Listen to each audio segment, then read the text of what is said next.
She was the villain. She was the third person in the marriage. She needed to rehabilitate her image. You and your brother both directly asked your dad not to marry Camilla. Yes. Tout commença dans le silence. Pas de fanfare publique, pas d'allocution télévisée, juste l'écho des pas sur le sol de marbre du palais de Buckingham. Dans ce silence, la transformation la plus inattendue de la monarchie depuis un siècle eut lieu. Le roi Charles III, qui avait attendu plus de 70 ans pour monter sur le trône, venait de prendre une décision qui stupéfia même ses plus proches conseillers. Il abdiqua. Et ce n'était pas tout, la reine Camilla, qui avait été couronnée à ses côtés, avait été discrètement déchue de son titre. La réinitialisation royale n'a pas été annoncée en grande pompe.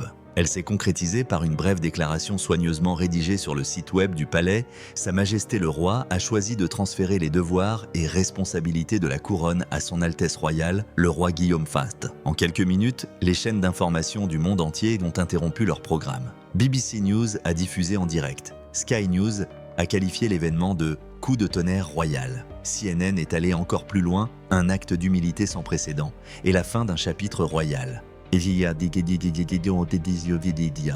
Au palais, cependant, la situation couvait depuis des mois. Des rumeurs sur la santé déclinante de Charles circulaient discrètement à Westminster et parmi les hauts courtisans. Selon The Guardian, ses médecins lui avaient conseillé de réduire drastiquement son emploi du temps. Le roi, qui défendait les causes environnementales et la modernisation depuis des décennies, était épuisé physiquement et émotionnellement. Des sources proches de la famille royale ont confié au Télégraphe qu'il souhaitait se retirer à ses propres conditions, avec grâce avant que l'âge ne l'y oblige. Mais personne ne s'attendait à l'ampleur de cette décision, car il ne s'agissait pas d'une simple abdication.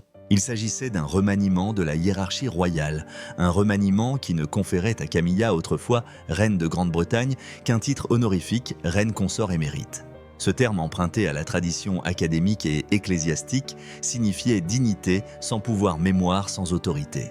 Les témoins de la passation de pouvoir la décrivirent comme un moment à la fois intime et monumental. Dans une pièce silencieuse du palais de Buckingham, le roi Charles remit la couronne au prince William, non pas avec la grandeur des couronnements précédents, mais avec la simplicité des adieux paternels. Il n'y eut ni orchestre ni sermon, seulement le bruit du poids de la couronne posée sur le coussin de velours destiné à son fils. « Prends-le », aurait dit Charles d'une voix calme mais lasse. « Il est temps ». Les spectateurs présents se souvenaient de Camilla debout à distance, silencieuse, les yeux baissés. Elle ne portait ni bijoux ni couronne, seulement une simple robe bleu marine. Son absence au cœur de la cérémonie en disait long. Il ne s'agissait pas d'elle ni même de Charles. Il s'agissait de continuité. La monarchie avançait. Les réseaux sociaux ont explosé en quelques minutes. Des hashtags comme #KingWilliam/CamillaStripped et Royal Reset ont dominé les tendances mondiales. Les réactions ont été partagées. Certains ont salué la décision de Charles, la qualifiant d'acte de conscience, un roi moderne faisant passer son héritage avant son ego, comme l'a exprimé un commentateur de la BBC. D'autres y ont vu une trahison choquante envers Camilla, la femme qu'il avait soutenue pendant des décennies, malgré les scandales et le mépris. Sur Twitter, une publication virale a résumé l'ambiance. Elle s'est battue toute sa vie pour porter la couronne, et finalement elle a abdiqué. Mais au-delà de tout le drame et des spéculations, une vérité est devenue indéniable, la monarchie était entrée dans une nouvelle ère. Pour Charles, il ne s'agissait pas de défaite, mais de survie. Il comprenait la fragilité de la confiance publique, expliquait l'historienne royale Anna Whitelock sur Channel 4 News. En abdiquant volontairement, il assura la continuité de la monarchie plutôt que de risquer sa disparition. Le moment choisi n'était pas non plus une coïncidence.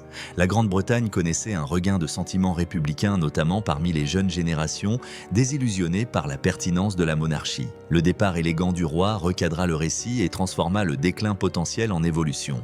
Pour Camilla, cependant, le prix à payer était personnel.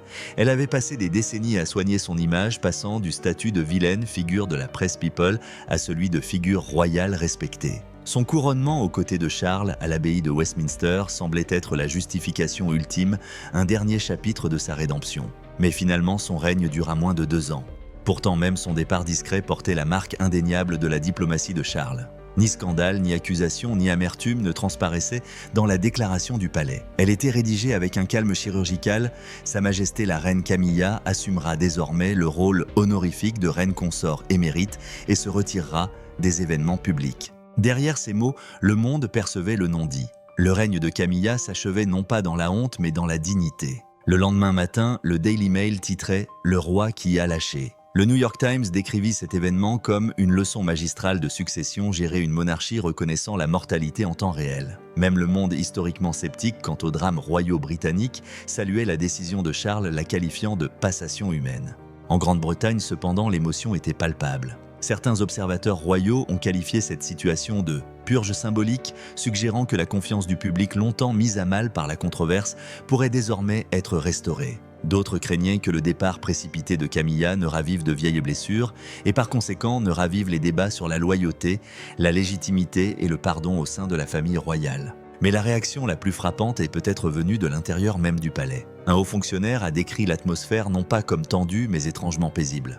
On avait l'impression d'avoir tourné la page, a-t-il déclaré au Times. Le roi était serein, Guillaume semblait prêt, et Camilla, elle semblait soulagée.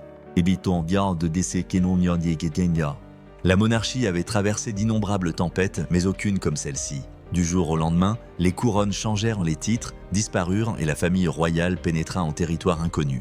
Pour le roi Charles, cela signifiait la fin du devoir. Pour la reine Camilla, cela signifiait la fin de l'ambition. Et pour le prince William et la princesse Catherine, cela marquait le début d'un règne que le monde attendait depuis des décennies. Comme l'a parfaitement dit un commentateur royal sur Sky News, ce n'était pas la chute de la couronne, c'était une renaissance silencieuse. Alors que le public était encore sous le choc de l'annonce royale, des sources proches du palais de Buckingham ont commencé à révéler ce qui s'était réellement passé derrière les portes dorées. Ce n'était ni une décision hâtive ni un coup d'État. C'était comme l'a confié un haut conseiller au Télégraphe, un moment qui s'était préparé pendant des années, façonné par la maladie, l'épuisement et l'amour. En réalité, des rumeurs sur la santé déclinante du roi Charles circulaient depuis des mois. Si le palais n'a jamais confirmé de diagnostic précis, des reportages du Guardian et de Sky News ont souligné une fatigue persistante et des problèmes médicaux personnels qui ont contraint le roi à annuler plusieurs visites à l'étranger en début d'année. Son programme autrefois ambitieux, ponctué de discours sur la réforme climatique et le soutien au Commonwealth, était au point mort. Selon le correspondant de la BBC, Johnny Diamond, ce n'était pas seulement un effort physique, c'était aussi une question d'émotion. Il portait le poids de son héritage comme une armure. Charles, perfectionniste et bourreau de travail par nature, était de plus en plus frustré par les contraintes de son époque. Ses plus proches conseillers ont raconté qu'il avait commencé à réfléchir au règne de sa mère, 7 décennies de service, et qu'il avait compris qu'il ne voulait pas devenir un symbole de stagnation. Il avait vécu assez longtemps pour comprendre comment le pouvoir peut devenir une prison, a déclaré un assistant. Il ne voulait pas qu'on se souvienne de lui comme du roi resté trop longtemps, mais comme de celui qui savait quand lâcher prise. Depuis l'été, des rencontres privées avaient lieu en coulisses entre Charles, le prince William, et de hauts courtisans. Elles étaient confidentielles et discrètes et se déroulaient hors de portée des caméras, à Balmoral Sandringham et dans le bureau privé du roi à Clarence House. Au début, William résista. Le Sunday Times révéla plus tard que le prince de Galles avait exhorté son père à reconsidérer sa décision. Il aurait déclaré « Tu as attendu cela toute ta vie, ne le dévoile pas trop tôt ». Mais Charles avait déjà pris sa décision. « Il ne s'agit pas d'abandonner », dit-il à son fils, « il s'agit d'avancer. » La reine cependant n'a pas été consultée de la même manière. Selon des sources proches du palais citées par le Daily Mail, Camilla n'a été informée que quelques semaines avant la passation officielle des pouvoirs. Sa réaction a été pleureuse mais calme. Elle savait que Charles était en difficulté, mais elle ne s'attendait pas à perdre son titre pour autant. À huis clos, elle lui aurait posé une question « Avez-vous encore besoin de moi ?» Sa réponse ça a été simple, quoique déchirante, toujours mais différemment. Ce moment, selon des témoins, a tout changé. À partir de ce jour, Camilla a commencé à se retirer discrètement de ses fonctions publiques. Son agenda s'est vidé. Son équipe de presse est restée silencieuse. Au départ, les observateurs royaux ont supposé qu'elle se préparait à un nouveau repos médical, mais ceux présents au palais ont compris qu'il s'agissait de la préparation d'un événement bien plus important.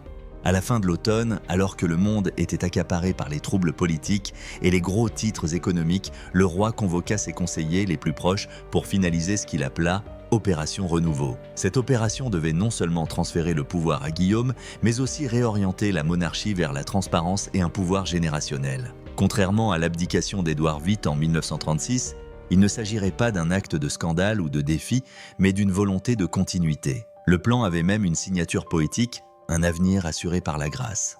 La décision finale fut prise à Windsor lors d'une petite retraite familiale en janvier. William, Catherine et leurs enfants rejoignirent le roi et la reine pour ce qui fut décrit comme un week-end de réflexion.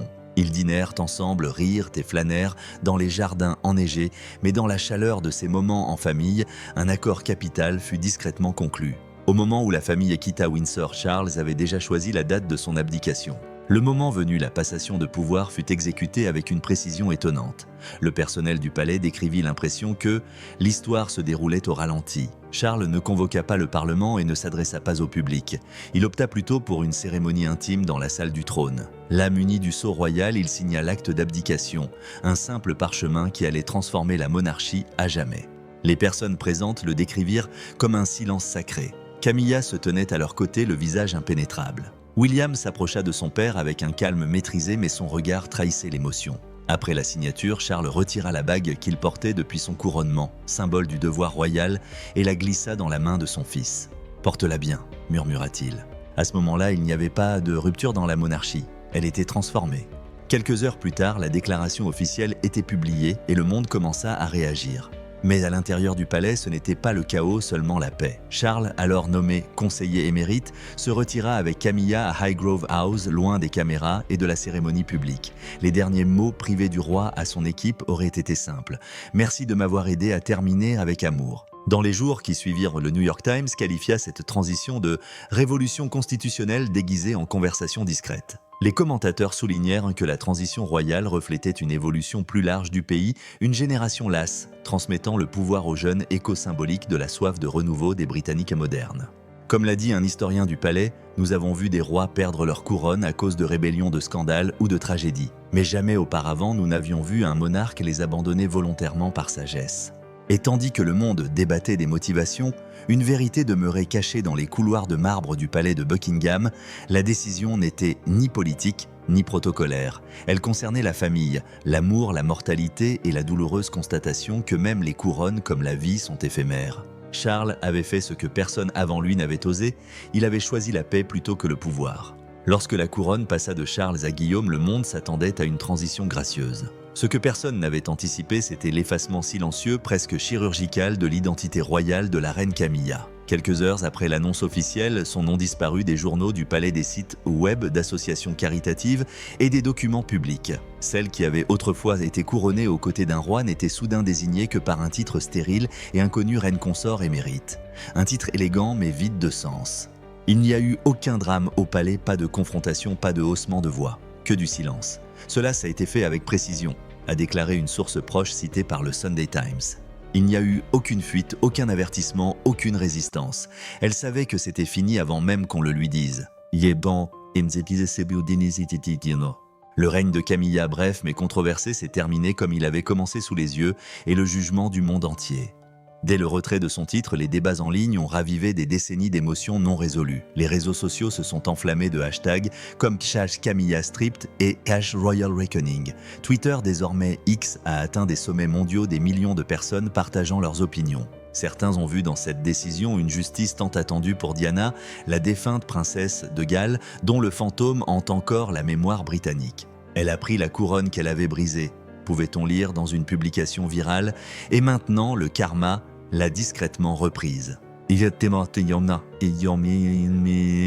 d'autres ont ressenti une sympathie inattendue. Les commentateurs de la page d'opinion du Guardian ont décrit sa rétrogradation comme un épilogue étonnamment cruel pour une femme qui avait déjà enduré une demi-vie d'hostilité publique. Le rédacteur en chef de la BBC, chargé de la royauté, Nicholas Witchell, a qualifié ce moment de conclusion symbolique de l'une des sagas modernes les plus douloureuses de la monarchie.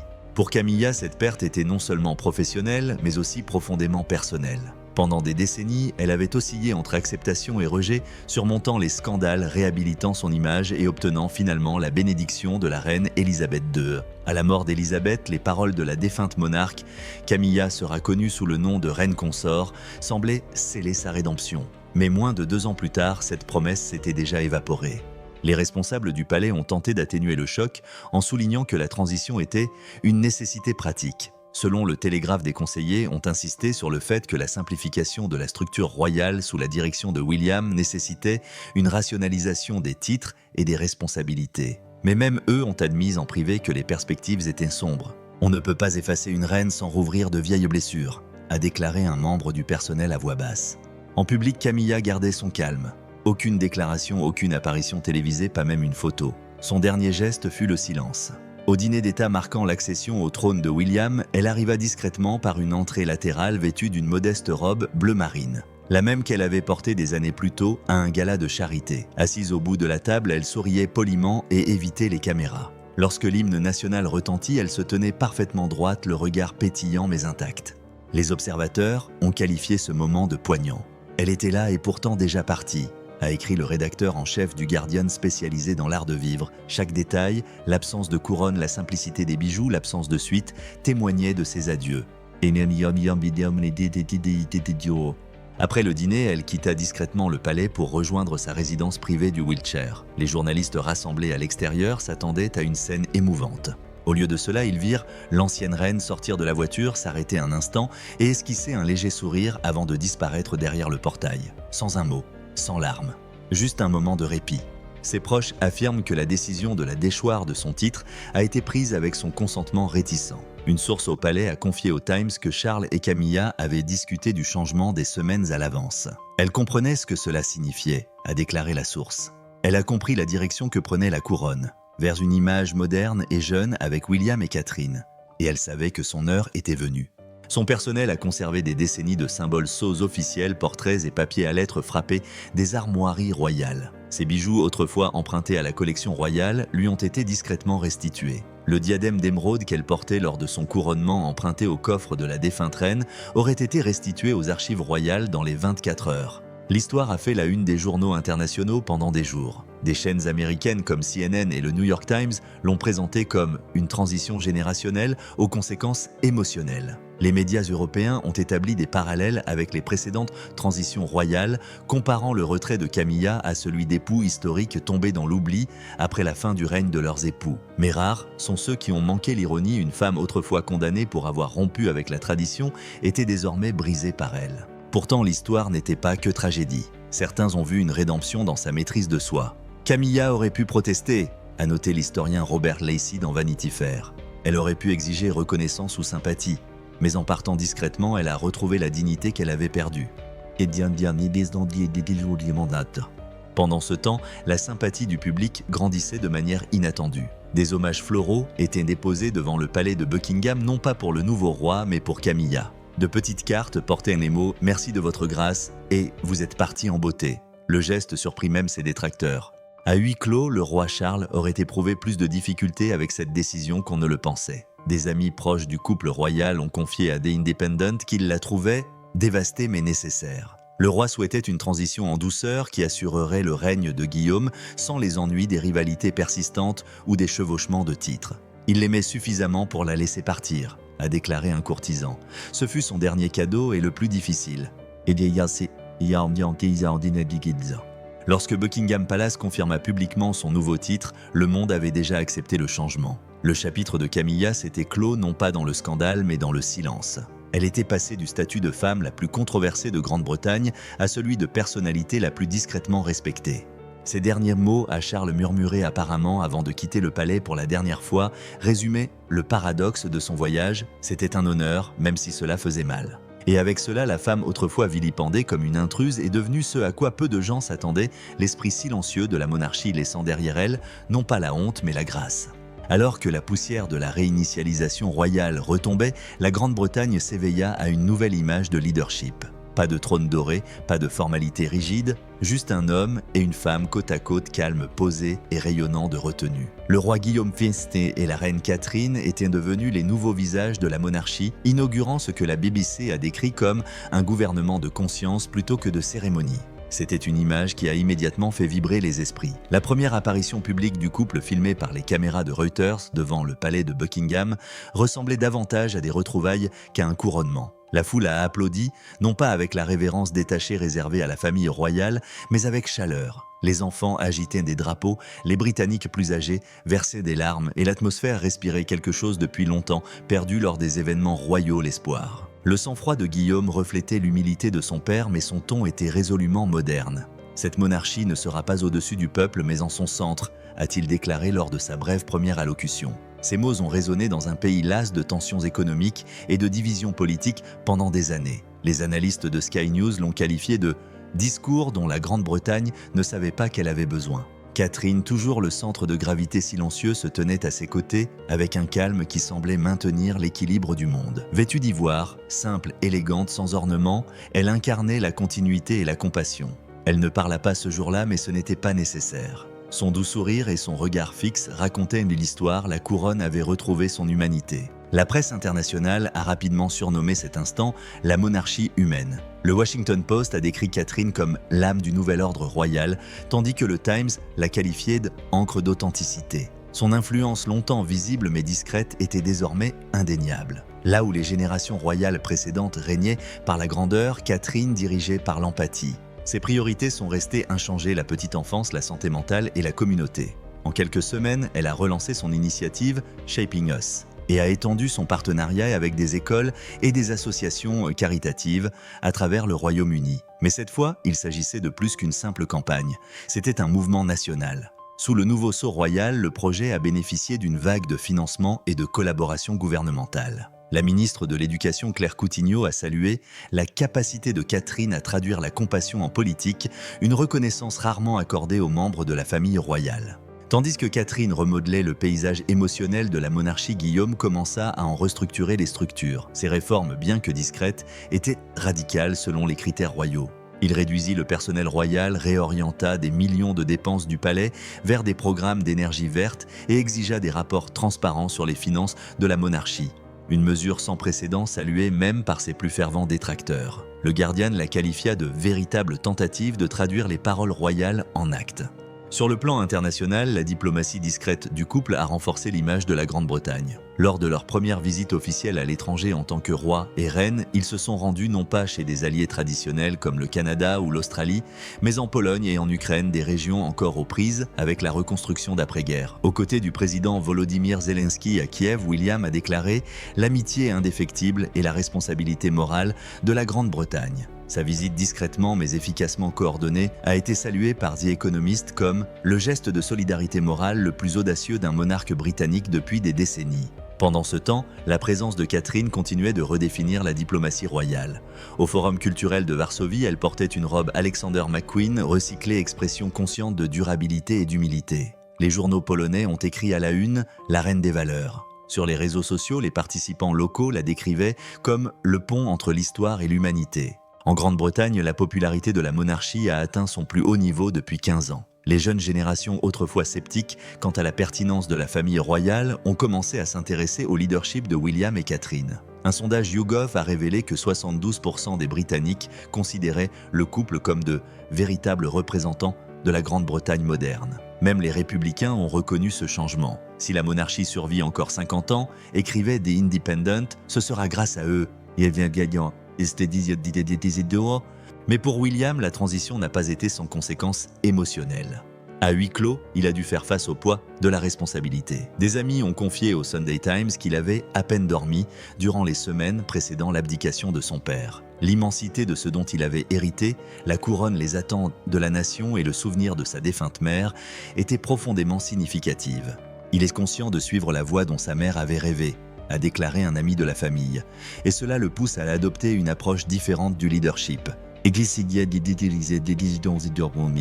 Le soutien de Catherine devint sa boussole. Lors de dîners privés et de séances stratégiques, ses conseillers observaient la dynamique du couple, respect mutuel, humour et objectifs communs. Ils ne sont pas seulement partenaires dans le mariage, déclara un courtisan au Télégraphe. Ils sont partenaires au gouvernement. Leur assurance, sa constance, sa chaleur, respiraient la stabilité dans un monde incertain.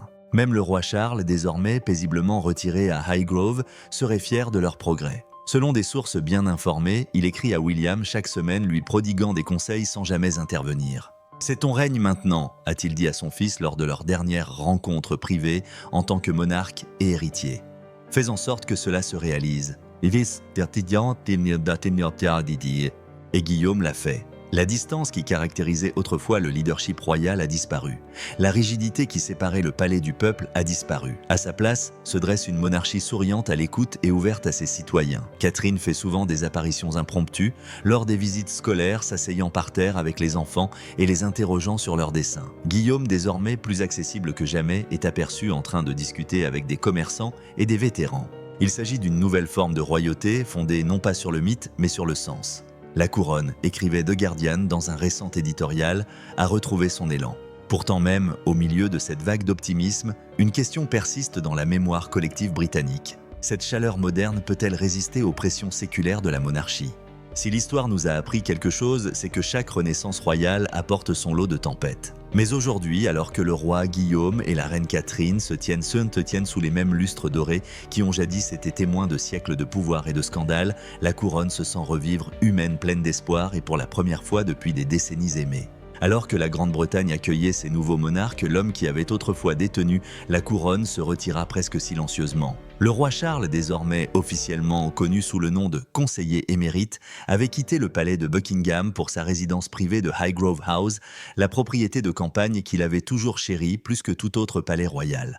L'homme qui avait autrefois captivé l'attention du monde entier entretenait désormais ses jardins dans un anonymat discret, sa voix remplacée par le chant des oiseaux et le grincement rythmé des sécateurs. Ce n'était pas de l'exil, c'était du soulagement. Selon le Guardian, l'ancien roi aurait confié à ses proches « J'ai enfin pu respirer à nouveau ». Sa vie était devenue paisible, presque monacale. Les matinées commençaient par des lettres d'organisation environnementale et des briefings de ses proches. Les après-midi étaient consacrés à la promenade dans les prés, à entretenir les arbres qu'il avait plantés des décennies plus tôt. Sa santé, autrefois sujette à spéculation, s'était apparemment stabilisée. Pourtant, ses proches ont affirmé que la guérison la plus profonde était d'ordre émotionnel. Le pouvoir ne lui manque pas, a confié un ancien courtisan au Télégraphe. Il manque sa raison d'être.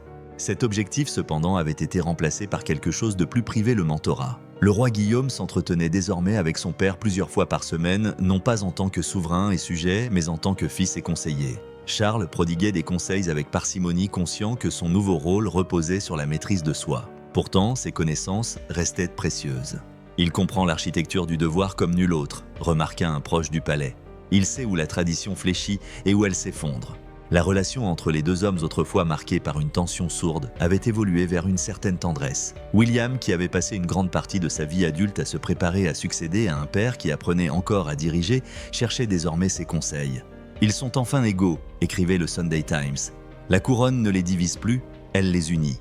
Pour Camilla, cependant, la transition fut bien plus solitaire. Son retrait de la vie royale avait été rapide et définitif. Fini les réunions du personnel, les apparitions publiques, le rythme quotidien des engagements qui avaient rythmé son emploi du temps pendant des années. Sa résidence officielle à Clarence House restait la sienne, mais elle était devenue silencieuse. Les couloirs animés, où s'affairait autrefois assistant et conseiller, étaient désormais silencieux, le seul bruit étant le léger tic-tac des horloges.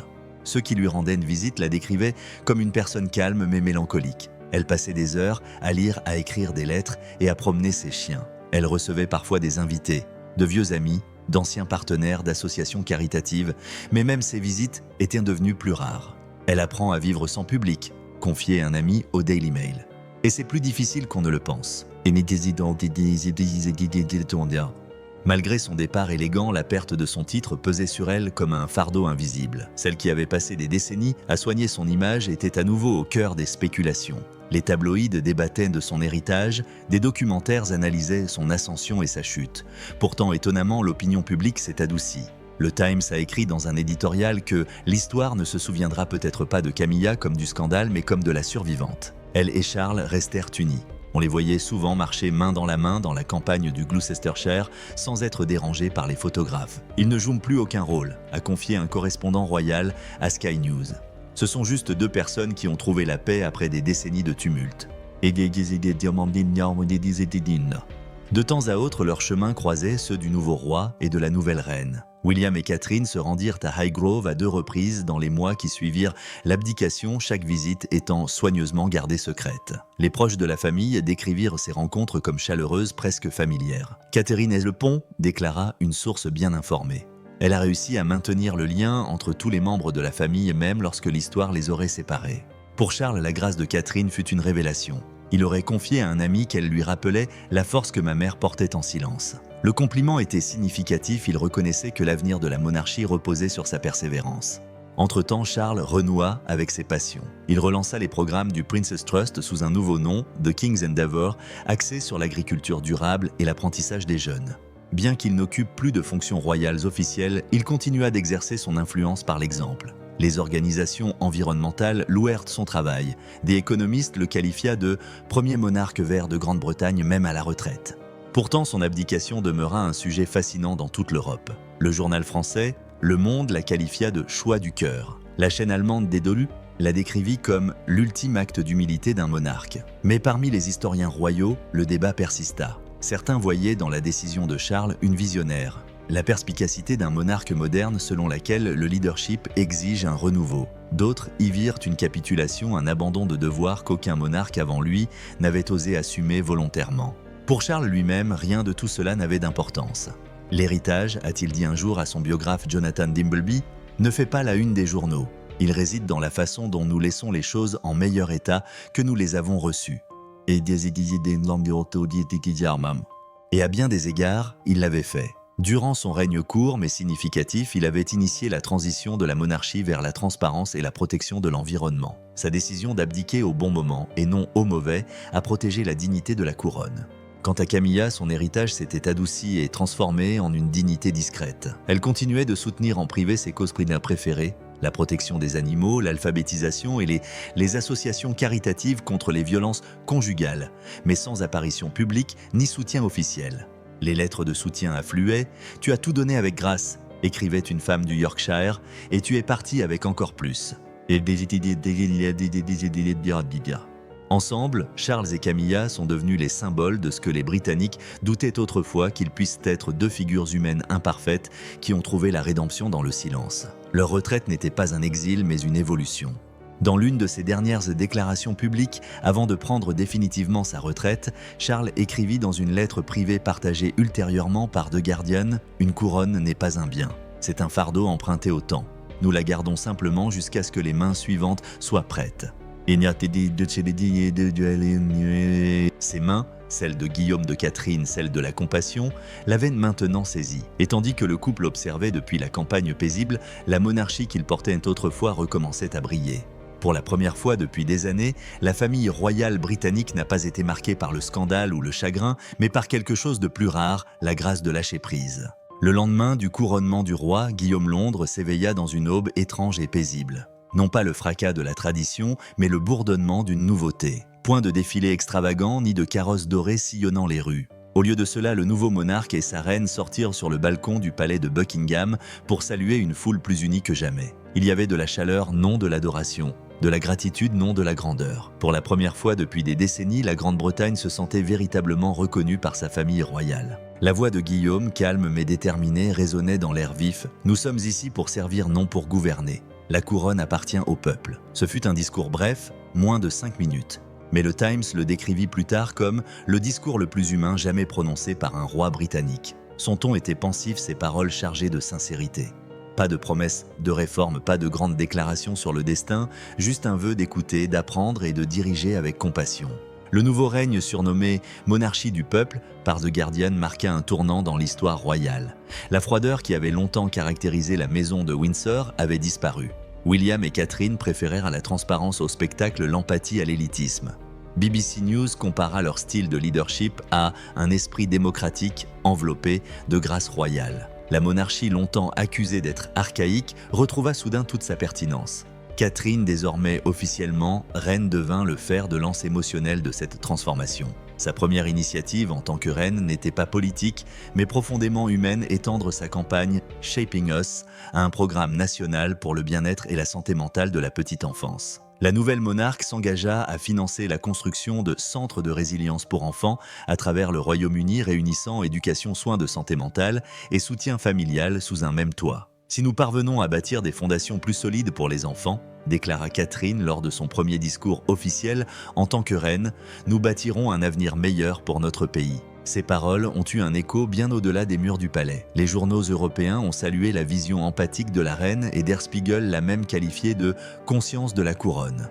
Aux États-Unis, le Washington Post titrait « La gentillesse de Catherine ravive la monarchie britannique ». Même les médias les plus sceptiques, dont The Guardian et Reuters, ont concédé que les Windsor avaient accompli quelque chose de remarquable, une famille royale enfin moderne, non pas par la mode, mais par son authenticité. Le programme du roi Guillaume reflétait le même esprit de renouveau. En quelques semaines, il restructura les finances de la monarchie et introduisit des audits annuels afin de garantir la transparence des dépenses royales, une première dans l'histoire britannique. Il supprima le financement des excès cérémoniels et réorienta les ressources vers des causes environnementales et humanitaires. La monarchie, déclara-t-il dans son deuxième discours à la nation, doit rendre des comptes non seulement à la tradition mais aussi à son époque. Son activisme environnemental, inspiré par la passion de son père, depuis toujours devint un élément central de son règne. En collaboration avec les Nations Unies, le roi Willem-Alexander lança l'accord vert royal, une coalition mondiale de fondations environnementales et climatiques, réunies sous le patronage moral de la couronne. Des économistes le qualifia de « l'évolution de la monarchie du cérémonial à la conscience ». Même les critiques de l'institution commencèrent à reconnaître qu'il ne s'agissait pas d'une monarchie s'accrochant à sa pertinence, mais d'une monarchie en pleine réinvention. L'influence de Catherine sur cette transformation fut indéniable. Sa présence adoucit les rigueurs de la monarchie. Lors d'une visite dans un hôpital de Manchester, elle fut filmée en train de réconforter un enfant en phase terminale, lui tenant la main tandis qu'il murmurait « Tu es ma reine préférée ».